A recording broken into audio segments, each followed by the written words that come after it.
এটি হলো আশুলিয়া বেড়িবাঁধ। একসময় এখানে ভেড়িবাঁধ ছিল, এখনো ভেড়িবাঁধ আছে, কিন্তু নতুন করে যুক্ত হয়েছে এই ভেড়িবাঁধের সাথে অকোয়ে। এই যে দেখতে পাচ্ছেন মানুষ নদীর দৃশ্য উপভোগ করতেছে এখানে বসে। এখানে হাঁটার জায়গা ছিল না, ভূমিদস্যুরা কিছুদিন পর পরই জায়গা দখল করে নিত, এখানে বালুর ব্যবসা করত, বিভিন্ন রকমের যে যেভাবে পারত এই জায়গাগুলো দখল করে রাখতো। তো এখন দেখুন যে এই জায়গাটা দিয়ে, পুরো জায়গাটি দিয়ে অকোয়ে নির্মাণ হয়েছে। এখানে মানুষ বিকালবেলা এখন আসে, এখানে হাঁটাচলা করে, মানুষ ঘুরতে আসে। এই যে দেখতে পাচ্ছেন যে প্লাবান বোট নিয়ে ঘুরতে বেরিয়েছে নদীতে। দেখুন ওরা বোটে ঘুরে ওই পারে বালু দিয়ে ভরাট করে ফেলছে।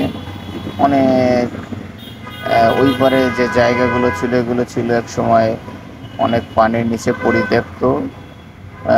খুব কম মূল্য ছিল ওই জায়গাগুলোর, কিন্তু এখন এই জায়গাগুলোর অনেক দাম হয়ে গেছে। কারণ হচ্ছে এই ওয়াকওয়ে, এই যে ওয়াকওয়ে নির্মাণ হয়েছে, এখানে হাঁটার জায়গা হয়েছে, মানুষের একটি যাতায়াতের জায়গা হয়েছে, যার কারণে এই জায়গাগুলোর গুরুত্ব অনেকটাই বেড়ে গেছে। বিকালবেলা দেখুন মেঘলা আকাশ, এই মেঘলা আকাশের ভিতরে মানুষ ঘুরতে আসছে, নৌকা দিয়ে ঘুরছে, কেউ অগ্রহায়ণে হাঁটছে। তো আপনারা দেখতে পাচ্ছেন যে আসলে বাংলাদেশে মানুষের বিনোদনের জায়গা খুব কম, দর্শনীয় স্থান ঢাকা শহরে অনেক কম, মানে ঢাকার ভিতরে খুবই কম।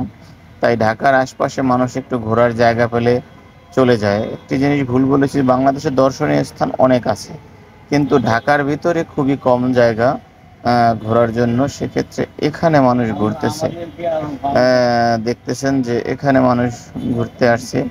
এরকমের মানুষ একটু মুক্ত বাতাস, মুক্ত আবহাওয়া পেলে সেখানেই মানুষ ছুটে যায়, অফিস শেষে বা সাপ্তাহিক বন্ধ পেলে।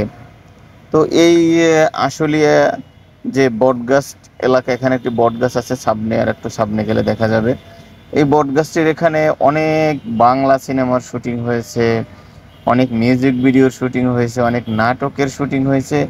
এই যে সামনে সেই জায়গাটি দেখতে পাচ্ছেন, ওই যে দেখা যাচ্ছে বটগাছটি এখনো আছে। তো এই জায়গাটিতে অনেক শুটিং হয়েছে একটা সময়, জায়গাটি অনেক জনপ্রিয়। মানুষ যে এখানে এসে দেখতে পারছে সে তো দেখছি, আর যে এখানে এসে কখনো দেখতে পারে নাই সেও এই জায়গাটি টেলিভিশন অথবা সিনেমার বড় পর্দায় বা মিউজিক ভিডিও বিভিন্নভাবে মানুষ দেখছে এই জায়গাটিকে। তো এটি একটি আসলেই চমৎকার জায়গা এখন বিকালবেলা ঘোরার জন্য।